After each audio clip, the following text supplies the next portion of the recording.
So why do you think Markit's offerings prevailed among the voters this year?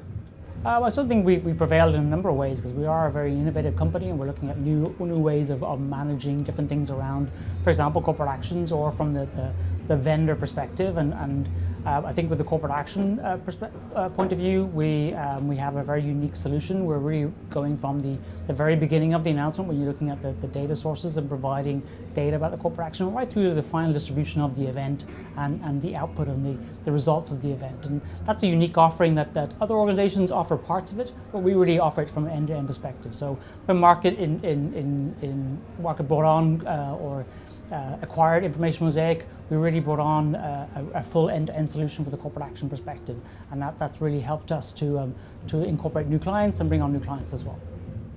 What do you see as the biggest issue that your corporate actions clients are facing now?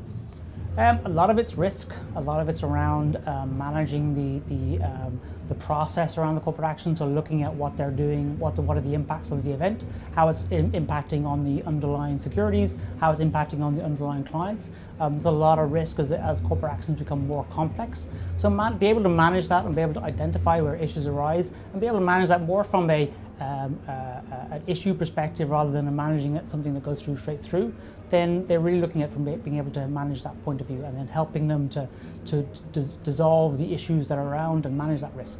What is the biggest challenge that your clients face as far as the operational risk?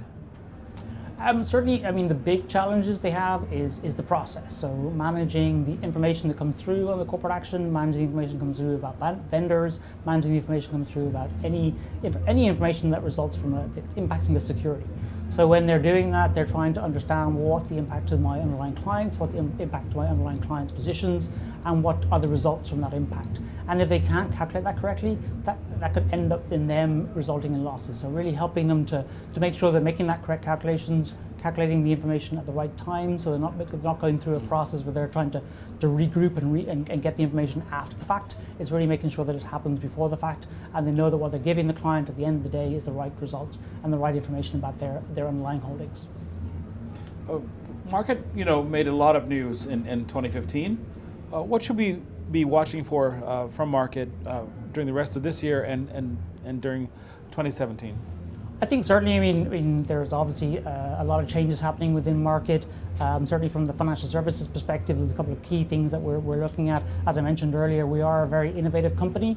So if you look at KY3P from the perspective of organizations managing their vendors, as a vendor ourselves, we experience lots of questions and lots of spreadsheets to be able to give them the right information that we can clearly prove that we are a viable and a risk-proof vendor. And so using KY3P, they can really help them to resolve that and manage all of the vendors within a single application. At the moment, a lot of them are managing through that single spreadsheet.